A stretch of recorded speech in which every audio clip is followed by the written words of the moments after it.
ఎందుకంటే హైదరాబాద్లో ఒక్కసారి కూడా వాతావరణం మారిపోయి కూడా ఈ అయిపోయి దాంతో ఆ కారణం దానికి అది ఇది ఫ్రెండ్ ఇది విషయం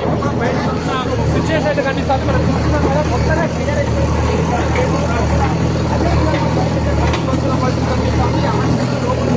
ఫైర్ని కంట్రోల్ చేయడానికి ఫైర్ సేఫ్టీ అధికారులు కానీ